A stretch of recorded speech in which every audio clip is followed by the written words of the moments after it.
She blocked my truck in the driveway the same morning I sold my ranch. I stepped out, tired from the long night of packing, when she marched toward me waving a paper like it was a weapon. "You can't leave yet," she snapped. "HOA is reviewing your sale. You're not allowed to move anything." I stared at her, confused, because I had never been part of any HOA. This land was mine long before she even showed up here. But she stood there like she owned the whole street. Before I could say a word, she dialed 911 and shouted, "He's trying to escape after damaging HOA property."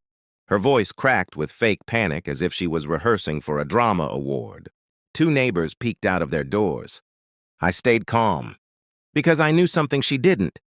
I wasn't just selling my ranch, I had also bought a lot right behind her house, the only path she used to reach the main road. But for now, I let her act. The cops arrived within minutes, and she pointed at me like she had caught a criminal. "Arrest him!" she yelled. One officer turned to me and asked for my side. I opened my mouth to speak, but Karen cut me off again, loud and desperate, as if she was scared her lie would fall apart. I could feel something was off. Why was she this nervous? Then the officer leaned closer to me and whispered, "Sir, she called earlier about you. She said you threatened her life." My stomach tightened. That was a new lie.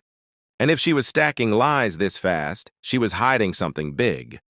The officer asked me to step aside while Karen kept talking nonstop, spinning stories faster than anyone could keep up.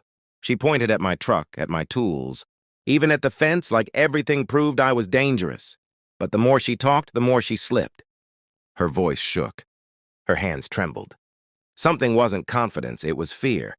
I watched her eyes dart toward the back of her house again and again, almost like she was checking if someone was watching us or hiding there. When the officer finally asked for proof of her claims, she froze. Her mouth opened, but nothing came out. Then she did something strange. She rushed to her porch and grabbed a folder she had hidden under a chair, holding it tight against her chest. "This is private HOA documentation," she said, refusing to let anyone see it. But there was no HOA here. Not in this county. Not on my land. The officer raised an eyebrow, and I saw doubt forming in his eyes. Before he could question her again, she stepped close to him and whispered something. Something she didn't want me to hear. The officer's face changed, tight, uncomfortable. He turned back to me slowly, like he had been forced to make a choice. "Sir, she's filing a complaint that you threatened her last week." I felt my jaw clench. Last week, I was 3 states away signing the papers for her lot. The same lot she never knew I now owned. I looked at her, and for the first time, she realized I knew something she didn't. Her smile faded. Her confidence cracked, and the fear in her eyes turned into panic. The officer asked if I had any proof of where I was last week. And before I could answer, Karen cut in with a shaky laugh. "He doesn't have anything," she said quickly, almost begging the officer to believe her. Her voice cracked on the last word. I could feel her breaking. I pulled out my phone calmly and opened the document. I had been waiting to use the deed. Not to my ranch. Not to anything she expected. I held it up just enough for her to see the heading. Her face turned pale instantly. She knew that shape of paper. She knew those county seals. She stepped back like someone had pushed her. I didn't even speak yet, and she already looked sick. No, that's impossible," she whispered. But the officer leaned closer and asked, "Ma'am, what exactly is impossible?" She tried to answer, but all she could do was stare at the deed in my hand. For a moment, everything went silent.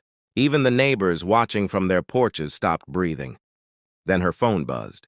A single message popped on her screen, bright and bold. She read it, and her whole body stiffened. Her lips trembled. She locked the phone fast, but not before I caught one word from the screen: inspection. She swallowed hard, eyes skipping toward the back of her house again. Whatever or whoever was there. She didn't want the cops anywhere near it. Suddenly, she grabbed the officer's arm, pretending to be weak. "Can we please talk inside? Away from him?" she whispered. The officer gently pulled back, confused. That's when I stepped forward and said, "Before you go anywhere, you should know. The lot behind her house is under new ownership." Karen froze mid-breath. The officer looked at me. "And whose lot is that, sir?" I smiled just a little. "Mine." Karen dropped her phone. literally dropped it on the porch. And for the first time, real fear, not fake drama, spread across her face. Karen stared at me like her world had just cracked open. The officer picked up her fallen phone and handed it back, but she didn't even reach for it. She was too busy trying to breathe. You didn't, she whispered. I nodded once.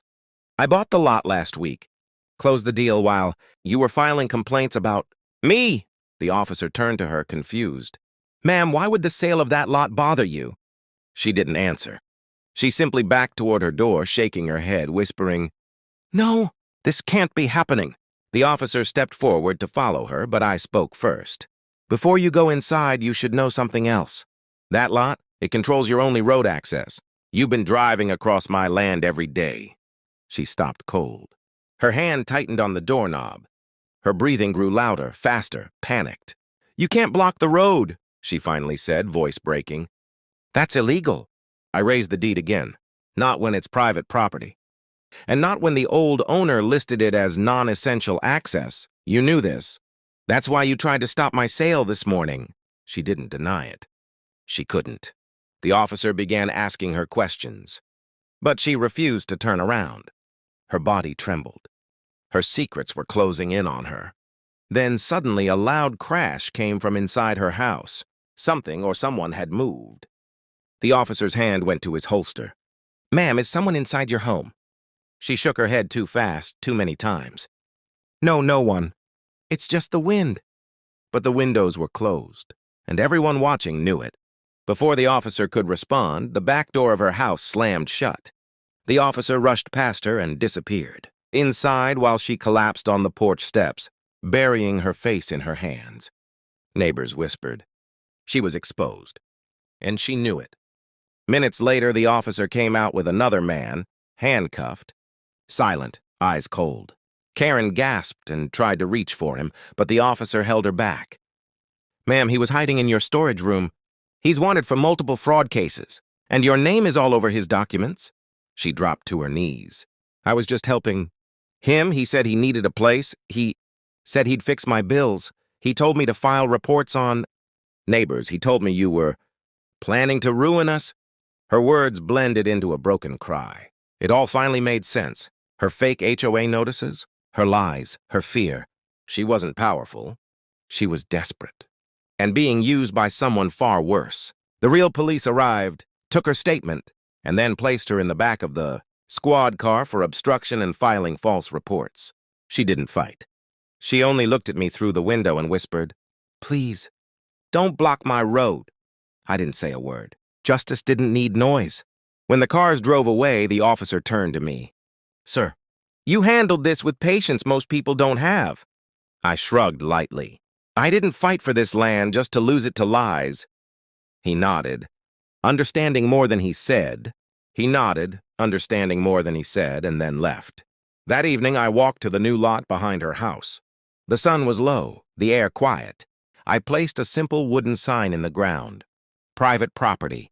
No access. It didn't feel like revenge. It felt like peace. A clean end to chaos I never asked for. When I stepped back and looked at my ranch one last time, a warm calm settled in my chest. I had sold it, yes, but I still protected it.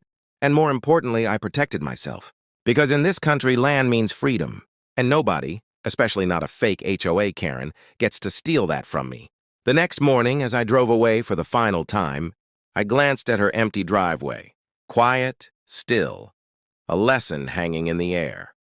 Some battles aren't won by fighting harder. They're won by owning the ground the enemy stands on, and I owned hers.